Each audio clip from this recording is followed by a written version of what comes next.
அஸ்ஸலாமு அலைக்கும் வரஹ்மத்துல்லாஹி வபரகாத்துஹு.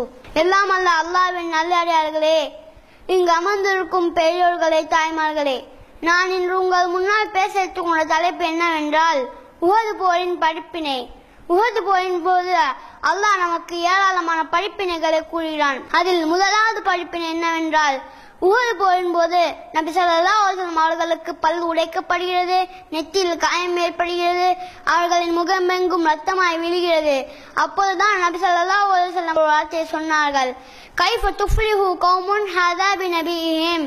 அவர்களின் நபியை இவ்வாறு செய்தவர்களுக்கு எப்படி வெற்றி பெற முடியும் என்று கேட்டார்கள். அதற்காகவே அல்லாஹ் ஒரு வசனத்தை இறக்கினான், வஹுவ யதுஹும் இலா ரப்பிஹிம் அஸ்ஸா வஜல்ல. நபியே, நீங்கள் எப்படி கூறலாம், நான் உங்களுக்கு இந்த அதிகாரம் தரவில்லை என்று அல்லாஹ் கூறுகிறான். நபி ஸல்லல்லாஹு அலைஹி வஸல்லம் அவர்கள் ஒரே ஒரு அதிகாரத்தை எடுத்ததுனால அல்லாஹ் ஒரே ஒரு அதிகாரத்தை கூட பார்க்காம அதை தடை செய்தான். இதுல இருந்து நம்மளுக்கு என்ன படிப்பினா, இங்கு உள்ள அனைத்து அதிகாரமும் ஏகவானாகி அல்லாஹ் ஒருவனுக்கு மட்டும்தான் உள்ளது, அதை நம்ம நம்பணும். இது முதலாவது படிப்பினை.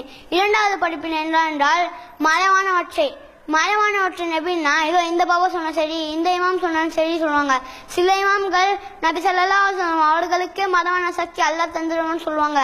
அப்படி நபி ஸல்லல்லாஹு அலைஹி வஸல்லம் அவர்களுக்கு மறைவான சக்தி தந்திருக்காங்க, அவங்களுக்கு முன்னாடியே தெரிஞ்சிருக்காதா, உஹது போல எனக்கு பல் உடைக்கப்படுகிறது, நெற்றியில் காயம் ஏற்படுகிறது, இப்படி தெரிஞ்ச உடனே அவங்க தப்பிச்சிருப்பாங்க. ஆனா அவங்களுக்கு அந்த தெரியல. இதுல இருந்து நம்மளுக்கு இரண்டாவது படிப்பினை என்னென்றால், மறைவான சக்தி அல்லாஹ் நபி ஸல்லல்லாஹு அலைஹி வஸல்லம் அவர்களுக்கு தரல. இது இரண்டாவது படிப்பினை.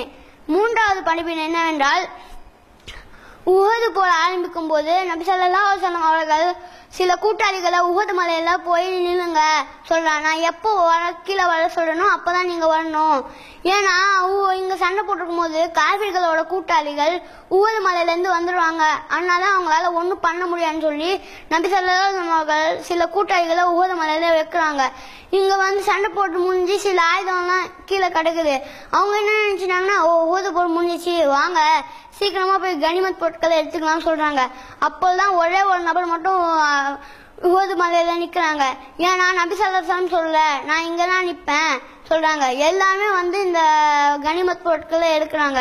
அப்போதுதான் காஃபிர்கள கூட்டாளிகள்லாம் வந்து இவங்கள இது பண்ணிடுறாங்க. இதுல இருந்து நமக்கு என்ன படிப்பினா, தலைமைக்கு கட்டுப்பட்டு நல்ல மக்களா அல்லாஹ் உங்களையும் என்னையும் ஆக்கி அறிவிக்குவான் என்று கூறி எனது உரையை முடித்துக் கொள்கிறேன். வாஹிதான அல்ஹம்துலில்லாஹி ரப்பில் ஆலமீன். அஸ்ஸலாமு அலைக்கும் வரஹ்மத்துல்லாஹி வபரகாத்துஹு.